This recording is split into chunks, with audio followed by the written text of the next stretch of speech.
शादी के बाद जिंदगी में एक नए दौर का आगाज होता है, एक नई दुनिया का आगाज होता है। अब इस नए दौर को पुरअमन बनाने के लिए, पुरसकून बनाने के लिए, खुशहाल बनाने के लिए सिर्फ मियाँ का किरदार अहम नहीं है, सिर्फ बीवी का किरदार अहम नहीं है। नहीं, इस नई दुनिया को पुरअमन बनाने के लिए, खुशहाल बनाने के लिए मियाँ बीवी दोनों का किरदार अहम है। याद रहे, शोहर हाकिम होता है और बीवी महकूम होती है। शोहर हाकिम, बीवी महकूम। इसके उलट का ख्याल कभी दिल में लाइएगा भी नहीं। हर वक्त ये याद रहना चाहिए, शोहर हाकिम होता है, बीवी को हाकिम ना बनाए। हमेशा शोहर ही हाकिम रहा है और शोहर की ताबेदारी करना, फरमाबरदारी करना, शोहर के अहकामात की पैरवी करना, उसकी हर जायज़ ज़रूरत पूरी करना, ये काम ऐसा है जिससे बीवी शोहर की नज़रों में काबिल इज़्ज़त, काबिल एहतराम बन जाती है। ये अमल ऐसा है, शोहर की हर जायज़ ज़रूरत पूरी करना, उसकी हेल्प करना, उसकी मदद करना, शोहर की रिस्पेक्ट करना, ये अमल ऐसा है जो शोहर की नज़रों में बीवी को आला मकाम बख्शता है। एक तो शोहर की नज़रों में बीवी काबिल इज़्ज़त, काबिल एहतराम और ज़्यादा बन जाती है। दूसरी, जन्नत में भी बहुत बड़े इनाम की हकदार बन जाती है। ये अमल जो है ना, इनाम के हकदार बना देता है। एक जोड़े की शादी हुई, हज़रत सैयदना अली मुर्तज़ा शेर खुदा करमल्लाहु वजहुल करीम के पास एक शख्स आया। उसकी शादी हुई थी, शादी के दिन ही अपनी बीवी को लेकर आ गया। हज़रत, मुझे कुछ नसीहतें इरशाद फरमाएं।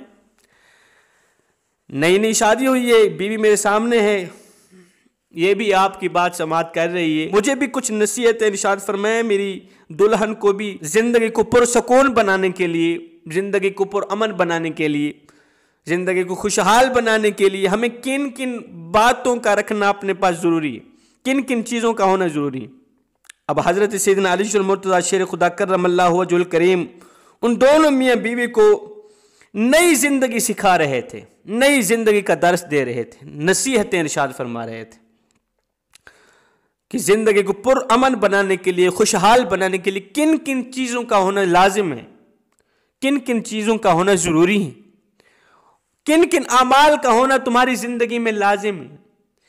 उस नौजवान ने एक सवाल किया, कहा, हजरत मुझे बताया जाए वो कौन सी औरत है जो कब्र से सीधा जन्नत में जाएगी, बगैर हिसाब व किताब के जाएगी और उसके लिए जन्नत के तमाम दरवाजे खोल दिए जाएंगे। वो जिस रास्ते से अपनी मर्जी से चाहेगी जन्नत में दाखिल हो जाएगी।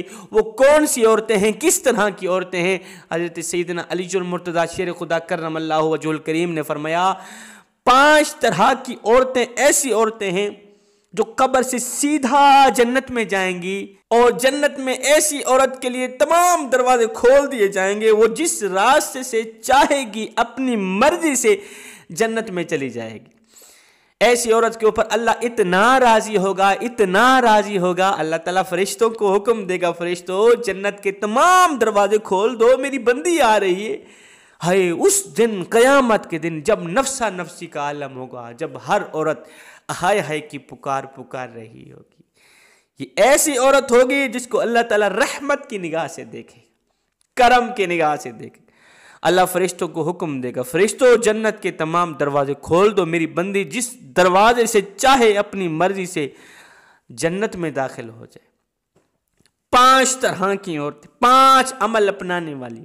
नंबर 1, 5 वक्त की नमाज अदा करने वाली औरत जन्नत के जिस दरवाजे से चाहेगी दाखिल हो जाएगी। नंबर 2, जब रमज़ान के रोज़े आए तो अल्लाह रसूल की रज़ा के लिए वक्त निकाल कर रोज़ा रखने वाली औरत, ये औरत भी ऐसी है, इसके लिए जन्नत के दरवाजे खोल दिए जाएंगे। नंबर 3, अपनी शर्मगाह की हिफाजत करने वाली औरत, अपनी आंखों में हया रखने वाली औरत, अपनी आंखों में गैरत रखने वाली औरत, शर्म व हया रखने वाली औरत। ऐ इस्लाम की मुकद्दस शहजादी, तेरी आंखों में हया का होना लाजिम है, शर्म का होना लाजिम है।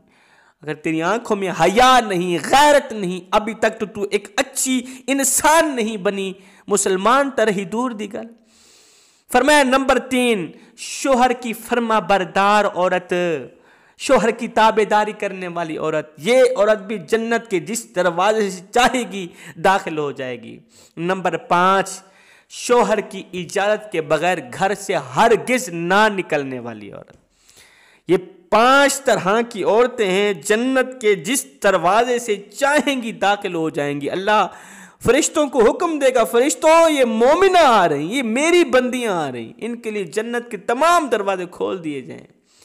ये वो है जो मेरी रजा के लिए शोहर की इज्जत किया करती थी, ये वो है जो मेरी रजा के लिए मेरे हुक्म की पैरवी में आके, रसूल के हुक्म की पैरवी में आकर शोहर की रिस्पेक्ट किया करती थी, शोहर का ख्याल रखा करती थी, नमाज पढ़ा करती थी, अपनी शर्म व हया की हिफाजत किया करती थी, शोहर की इजाजत के बगैर घर से नहीं निकला करती थी।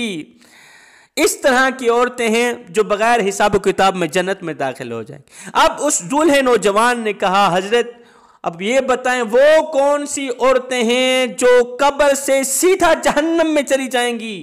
हजरत अली ने फरमाया, जो औरत नमाज नहीं पढ़ती, जो औरत रमजान के रोजे नहीं रखती, जो औरत अपने शोहर की इज्जत नहीं करती, जो औरत अपनी शर्मगाह की हिफाजत नहीं करती, जो औरत अपने शोहर को गालियां देती है, शोहर की नाशुक्री करने वाली औरत, शोहर की इजाजत के बगैर घर से बाहर निकलने वाली औरत, ऐसी औरत जिसकी आंख में हया कोई नहीं, जिसकी आंख में गैरत कोई नहीं, जिसकी आंख में शर्म कोई नहीं, शोहर की नाशुक्री करने वाली औरत, एहसान फरामोश, और इस तरह की औरतें बदबख्त कब्र से सीधा जहन्नम में जाएंगी। बीवी के लिए यह भी जरूरी है कि वो अपने शोहर की नाशुक्री से बचे।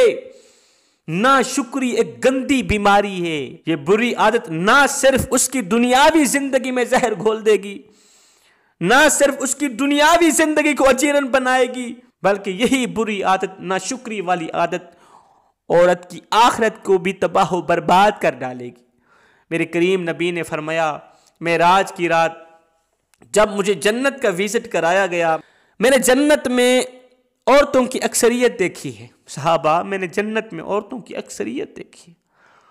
जब वजह बयान की गई तो रिजल्ट ये निकला, नतीजा ये निकला, ये वो औरतें हैं जो अपने शोहर की नाशुक्री किया करती थी, ये वो औरतें जो अपनी शर्मगाह की हिफाजत नहीं करती थी, शोहर की इजाजत के बगैर घर से निकला करती थी, नमाज नहीं पढ़ा करती थी। ऐ इस्लाम की मुकद्दस शहजादी, अल्लाह के सामने तेरा बहुत बड़ा मकाम है, दुनिया में भी आखिरत में भी। इस मकाम को कायम रख, नमाज का दामन कभी ना छोड़ना, रोजे का दामन कभी ना छोड़ना, शोहर की फर्मा बरदारी का, शोहर की इज्जत का, रिस्पेक्ट का, शोहर की इजाजत के बगैर घर से हरगिज ना निकलना।